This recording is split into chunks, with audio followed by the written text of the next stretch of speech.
بسم اللہ الرحمن الرحیم ان اللہ و ملائکتہ یصلون علی النبی یا ایھا الذین آمنوا صلوا علیہ وسلموا تسلیما. درود شریف پڑھ لیجیے. اللہم صلی وسلم وبارک علی سیدنا محمد رسول اللہ خاتم النبیین صلی اللہ علیہ وآلہ وصحبہ وسلم. هو اللہ الذی لا الہ الا هو عالم الغیب والشہادۃ هو الرحمن الرحیم. هو اللہ الذی لا الہ الا هو الملک القدوس السلام المؤمن المحیمن العزیز الجبار المتکبر سبحان اللہ عما یشرکون. هو اللہ الخالق البارئ المصور له الاسماء الحسنى یسبح له ما فی السماوات والارض وهو العزیز الحکیم. صدق اللہ العظیم. یوں تو سید بھی ہو مرزا بھی ہو افغان بھی ہو، یوں تو سید بھی ہو مرزا بھی ہو افغان بھی ہو، تم سبھی کچھ ہو بتاؤ تو مسلمان بھی ہو. افسوس ہوتا ہے 77 سال بعد 75 سال بعد پاکستان کے بننے کے آج بھی ہم فلسطین کو رو رہے ہیں. مجھے کہنے دیجئے کہ جس طرح سورہ بنی اسرائیل میں اللہ نے تہجد گزاروں کی جو تعریف و توصیف بیان فرمائی ہے، تو اس کی وضاحت علماء نے ایسے کی ہے کہ اللہ تعالیٰ اپنے بندوں سے بہت محبت کرتا ہے اور اللہ اپنے بندے کی عزت اور اس کے وقار کی مجروحیت پہ بہت ناراض ہوتا ہے. کوئی بہت بڑا نقصان ہو جائے وہ اللہ کے نزدیک کوئی نقصان نہیں ہے، لیکن اگر ایک انسان کی بے تکریمی ہوتی ہے تو اس سے اللہ اس کو پسند نہیں فرماتا.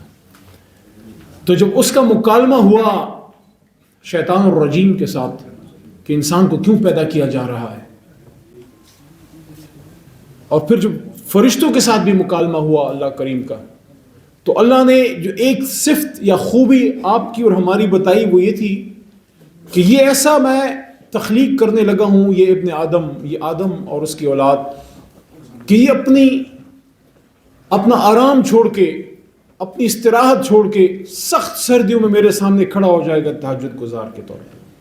تو علماء فرماتے ہیں کہ جو کھڑے ہو جاتے ہیں اللہ 7ویں آسمان میں ان کو دکھاتا ہے فرشتوں کو چمکتے تاروں کی طرح، اور جو سوئے رہ جاتے ہیں تو ان کی بھی اللہ تکریم کرتا ہے، ان کے اوپر ستاری کی چادر ڈال دیتا ہے کہ وہاں ان مخلوقات کو فرشتوں کو یا جنوں کو نظر ہی نہ آئے، کہ جو کھڑے ہیں وہ روز روشن کی طرح ستاروں کی طرح اوپر نظر آتے ہیں.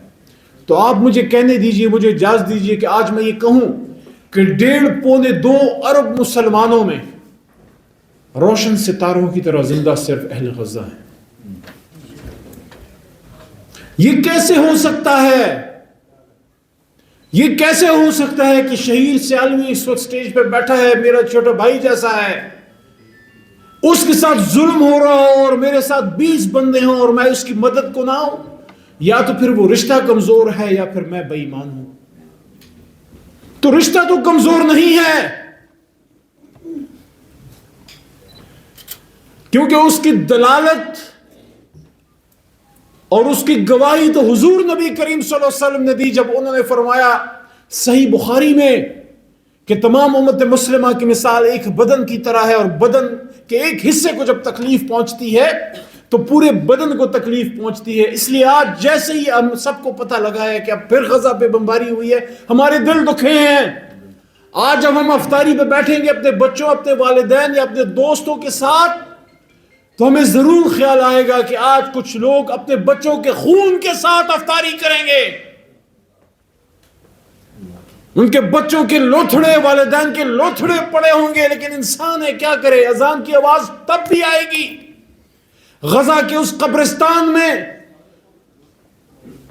پھر بھی اللہ کی اذان کی آواز آئے گی، کوئی مرد اور کھڑا ہوگا اور وہ پھر جا کے مجبوراً کسی پانی کسی کھجور کے ساتھ وہ تناول کریں گے، اور جب روزہ افطار کریں گے تو سامنے ان کی ماں یا ان کے بیٹے یا ان کی بچی کی مس شدہ کٹی پٹی لاش پڑی ہوگی. تو ہے کوئی جس کی آنکھیں کھلیں؟ تو رشتہ تو مضبوط ہے، اس کی تو دلالت حضور صلی اللہ علیہ وسلم نے فرمائی. یہ ایمان کی کمی تو ادھر نہیں، شاید اس طرف ہے۔ توحید کی امانت سینوں میں ہے ہمارے، توحید کی امانت سینوں میں ہے ہمارے، آسان نہیں مٹانا نام و نشان ہمارا۔ تیغوں کے سائے میں پل کر جواں ہوئے ہیں، خنجر ہلال کا ہے قومی نشان ہمارا۔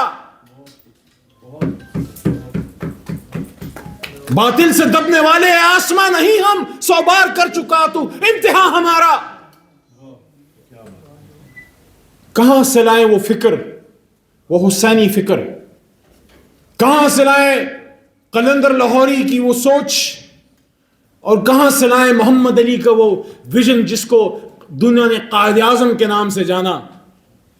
ہر کسی نے اپنے دل میں چھوٹا چھوٹا بت سجا رکھا ہے، میں نے اپنی جماعت کا، تم نے اپنے جماعت کا، کسی نے مذہبی، کسی نے سیکولر۔ جس کے پیچھے جانا تھا آقا نامدار، اس کی زندگی سے بے خبر، اور اس کا غلام ابن غلام جس کے ہاتھ سے یہ ملک آزاد ہوا، اس کی زندگی سے بے خبر، اس کی سوچوں سے بے خبر۔ میرے پاکستانیوں، یہاں جو بیٹے اور بیٹیاں یہاں بیٹھے ہیں آپ سے، اور جو سن رہے ہیں مجھے اور میرے بعد میرے دوستوں کو، محمد علی کا بیٹا کوئی نہیں،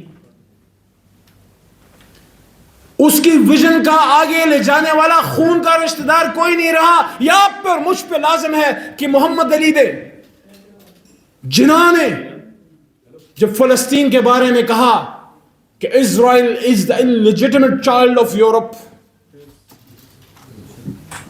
کیوں ہماری زبان لڑکڑاتی ہے جب ہم اقتدار کے سنگھاسن پر بیٹھتے ہیں، پھر ہم سوٹ ٹائی پہن کے پھر یہ باتیں کیوں بھول جاتے ہیں؟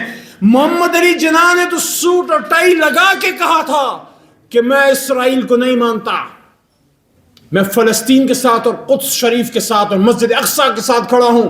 اے مسلمان، اے نادان، 1450 سال بعد تمہیں بتانا پڑے گا کہ عمر فاروق جب گئے اور ان کے ہاتھ رضی اللہ عنہ کو جب مسجد فاروق کی چابیاں دی گئی، کون کرے گا یہ؟ بابری مسجد ہمارے سامنے شہید ہو گئی، کون کرے گا یہ؟ سلمان رشدی ہمارے سامنے حضور صلی اللہ علیہ وسلم کی عزت کو تاراج کر گیا، آج تک زندہ ہے۔ خوشنام اپنی نمازوں پہ آج تک زندہ ہے، اور ہم اپنے ہی ملک میں غلامان رسول کو زندانوں میں ڈال کے پھانسیوں پہ چڑھا کے خوش ہوتے ہیں۔ فلسطین کاز کے ساتھ ہماری انمٹ کمٹمنٹ ہے، لیکن آج یہ المیہ ہے۔ یہاں پروگرام پہ آتے ہوئے اپنے ساتھیوں سے میں کہہ رہا تھا، افسوس کی بات ہے کہ کلمے کے نام پہ بنے ہوئے ملک میں آج ہم میں اتنی بھی سکت نہیں کہ ہم غزہ کے شہیدوں کے لیے 1 ملین مارچ کی کال ہی لے سکیں۔ کیا ہو جاتا ہے ہمیں؟ میں عمران خان کے لیے، جمعیت کا مولانا صاحب کے لیے، یا کسی اور جماعت کا اپنے لیڈر کے لیے ہم بڑے نکلتے ہیں۔ کبھی کسی نے کال دی ہے، یہ ذمہ داری بنتی تھی ہم سب کی کہ ایک جھنڈے، اس جھنڈے کے نیچے، اسلام کے جھنڈے کے نیچے یہ اسلام آباد بھر جاتا، وہ 14 نمبر سیکٹر سے لے کے یہاں ریڈ زون تک، اور پورا یہاں کوئی اور جھنڈا نہ ہوتا، پیپلیا بھی آتا، پی ٹی آئی انصافین بھی آتا، جمعیت والا بھی آتا، جماعت والا بھی آتا، سیالوی بھی آتا، سب آتے اور ایک نعرہ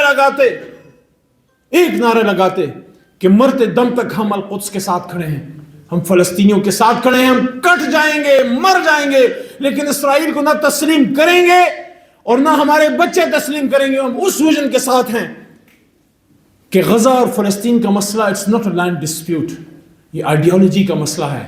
اور میں تو ہمیشہ کہتا ہوں اس کو عربوں کا مسئلہ ہے، کیونکہ 1 منٹ اور جی، اس کو عربوں کا مسئلہ ہم کیوں سمجھتے ہیں؟ کیا قبلہ اول صرف عربوں کا تھا؟ کیا مسجد اقصی صرف عربوں کا ہے، مسلمان کا نہیں ہے؟ ہماری ذمہ داری نہیں ہے؟ ہم کہتے ہیں عربوں نے یہ کر دیا، عربوں نے وہ کر دیا۔ پاکستانیوں، آپ کو علی محمد یہ کہہ رہا ہے، چاہے پوری دنیا کے تمام اسلامی ممالک اسرائیل کو تسلیم کر لیں، پاکستان تا قیامت رہے گا، اور تا قیامت پاکستان اسرائیل کو تسلیم نہیں کرے گا، نہیں کرے گا، نہیں کرے گا۔ اور اپوزیشن میں اور اس طرح ایوانوں میں بات کرنا آسان ہے، بطور وزیر پاکستان کے ایوان بالا میں یہ بات میں نے کی تھی، اور ریکارڈ ہوں پاکستان کے ایک وزیر کے طور پہ، کہ جب یہ بات کی گئی کہ اسرائیل کے جہاز پاکستان کے لنگروں پہ آ کے یہاں پہ ہماری پانی میں لنگر انداز ہیں. میں نے کہا جو پاکستان میں اسرائیل کو تسلیم کرنے کی بات کرے گا پاکستانی عوام اس کو اس کی سیاست سمیت اٹھا کے بحر عرب میں دریا برد کر دیں گے. اپنے بچوں کو بتائیے کہ مسئلہ فلسطین کیا ہے. اپنے بچوں کو بتائیے کہ آج 1450 سال بعد اگر امام حسین رضی اللہ عنہ کی فکر کہیں زندہ ہے تو وہ غزہ میں ہے. اور یہ بھی بتائیے کہ یہ صرف سیمینارز تک نہیں ہے.